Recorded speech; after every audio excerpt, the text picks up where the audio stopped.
Welcome to A Few Thoughts About, the show where we dig into thinking and how it shapes our experience of life. Each week, I share insights and observations to get you thinking.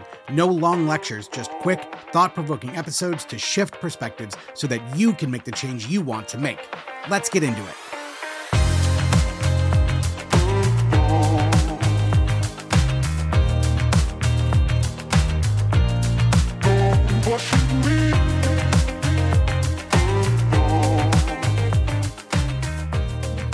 Hey, before we get started, I want to talk to you about something really exciting that I'm doing. So a couple of years ago, I started a program called Shift, and it was all about shifting your thinking. And it was content and group coaching, and we went through these ideas, and it was fantastic. Like, I completely loved it. And I've run it a few times since then, but I'm running into an issue. The way I see things has changed, and I want to run Shift with brand new content. I'm going to do it in a couple of months. So if you want to be on the list for when that opens, I want you to go to my website, scottpinier.com/shiftinterest. The link is in the show notes. You can go there. You can get on the wait list. So when I do open this up, I will open it first to that wait list. So if you are interested in being there, if you took Shift before and think I want to do it again, or if you've wanted to do it, now's a great time. I'm going to do all new content, and it's going to be starting in just a couple of months. So scottpinier.com/shiftinterest. Head on over there, sign up, and you'll be the first to find out when it's open.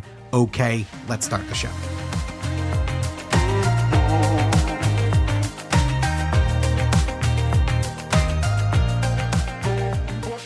Well, hello there, and welcome to A Few Thoughts About Your Whys.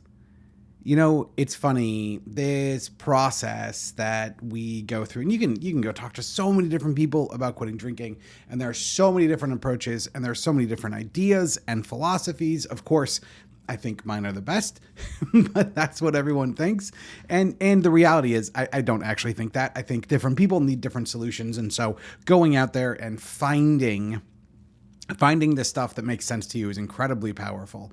One interesting thing, though, is there's one thing above pretty much all else that I see all methods hold in common, and that is this idea of your whys. So no matter where you go to get support and help with quit drinking, whether it's a group, whether it's a book, whether it's an in-person meeting, whether it's an online meeting, whether it's a one-on-one coach, whatever it is, understanding why is a bedrock thing. That, like, no matter where that method might take you, and no matter how you might work through it, understanding your whys, the motivators, the reasons you're doing what you're doing are huge. And it's so common. You'll find it in anywhere that you go. And today, I wanted to give you sort of my take on this, because just like everyone else, I think whys are very important, but very specific whys. The reality is that any sort of change process can come with some bumps, right? It can have some ups and downs. It can have some difficulties.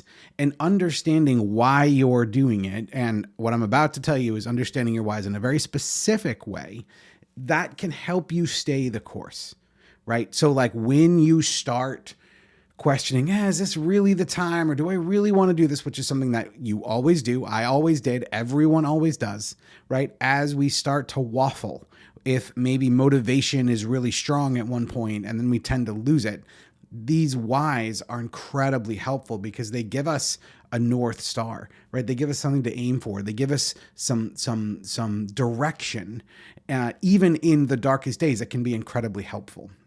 And one really big thing to keep in mind about whys is that it doesn't matter where you are in the process. So if you are in early days, or if you're in it, or if you're getting through that first year, doing this exercise can really help reinvigorate things. So if you're listening to this and you're past, the initial days, I don't want you to think this isn't for you. So in a lot of ways, looking at this and reimagining your whys and rethinking through what this whole thing means to you can be incredibly invigorating and an amazing shot in the arm in the journey you're already on.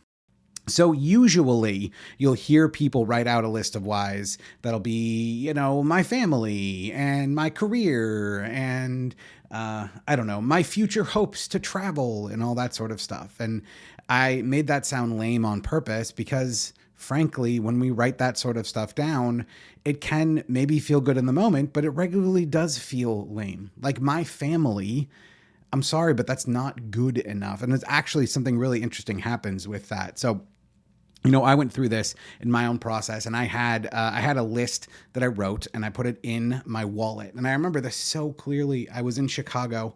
I was at a hotel right on the park, and I cannot remember the name of the hotel. I never do. Anyway, I was in a very, very, very fancy ballroom, and there I was. And we go from like the presentation time into the mixer, right? The reception, the time when everyone schmoozes and drinks, and that's quote unquote where the deals are made, right?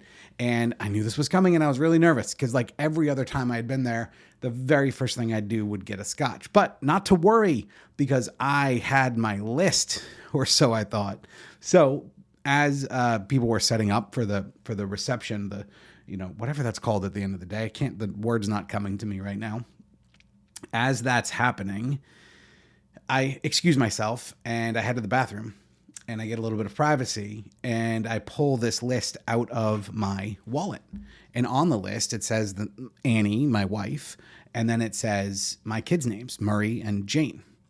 And I stare at this, and it does remind me, right? It reminds me why I wanted to make this change.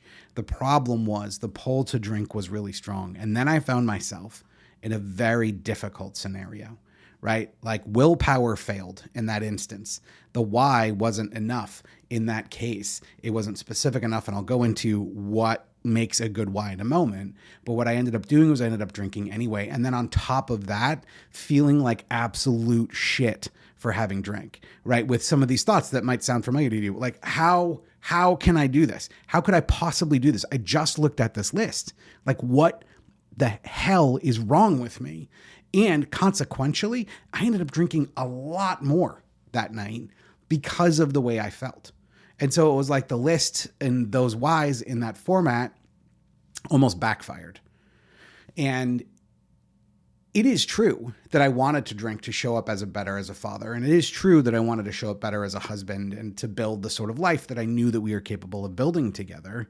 But just having names on a piece of paper only made me think of them and made me feel bad when that wasn't enough to get over the hump, which then led me to drinking more.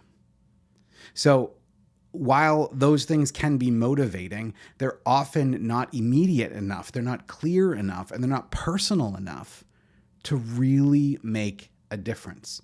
And so when I'm working with people, especially people very early on, when this comes up, like if you're at a space where you're still kind of learning and you haven't quit fully yet, I work with people to develop whys in a very specific way. And there's three things that I have people sort of consider when they write their whys. The first one is that it has to be about them. So if you remember what I was just talking about, that like I had a list of my family, and that like, even though it felt motivating, like actually didn't do the trick. But if you heard the way I rephrased it, I want to show up as a better husband. Ooh, that's about me. So suddenly, instead of it being some vague concept, it is very clear. Okay, I'm going to show up and I'm going to be able to connect. I'm going to be able to listen. I'm going to be able to be part of things, right? So that making it about me. And so that's the first thing. So whatever your why happens to be, whatever comes up to you, it's really important that it be about you, that it be about your experience, that it be about what you can do. The second thing is that it needs to be centered on a feeling or quality. What the hell does that mean? Well, here's what that means, right? I want to feel X, right? I want to feel refreshed when I wake up in the morning. I want to feel in control when I have conversations. I don't want to feel like I can't remember what was discussed last night and wake up wondering if I got in a fight. Right? So all of this stuff, it is about you, but then it's also centered on a feeling or a quality. So feeling being like, I want to feel peace. I want to feel joy. I want to feel connected, or quality, like I was mentioning earlier, right? I want to be a better husband. I want to be a better father. I want to, whatever that might be, right? So about you, centered on a feeling or quality. And then finally, it needs to be almost immediately attainable. Right? It needs to be something that's going to come to fruition relatively quickly. Here's why. As you go through this journey, having these things come to fruition feels incredible, right? And then your whys are obtained. And here's the best part of the whole thing, by the way. This is a living document, right? I don't want you to stick with your whys just for now. I want you to update them as you go through the process, as you start to see things that are different. So if we make our whys things that are immediately attainable, that we can access pretty quickly, then that frees up space for us to create more whys, for us to think bigger, for us to go in that direction. And so it's those three things that I see people have a lot of success with, that their whys are about them, they are centered on a feeling or a quality, and they are immediately or closely attainable. If you can set up your whys in this way, you're going to find that not only are they going to motivate you, they're not going to do the opposite like they did to me in Chicago. They're going to motivate you to go in the direction you want to go. And it's going to be the sort of document, the sort of idea that you can add to and change and grow as time goes on, which makes things even more interesting, right? Which allows you to see the growth and the change that is happening as it's happening in real time. Well, that's it for your whys. What do you think about that? Head on over to scottpinyard.com/podcast. You can always send me a note there. There is a space as well for you to suggest episode topics. And if you write your whys and you want my feedback, send them to me, right? Go ahead, scottpinyard.com/podcast. I'll happily take a look. I'll happily email you back. That's it for me. Thanks for hanging out with me, and I'll be back again next week.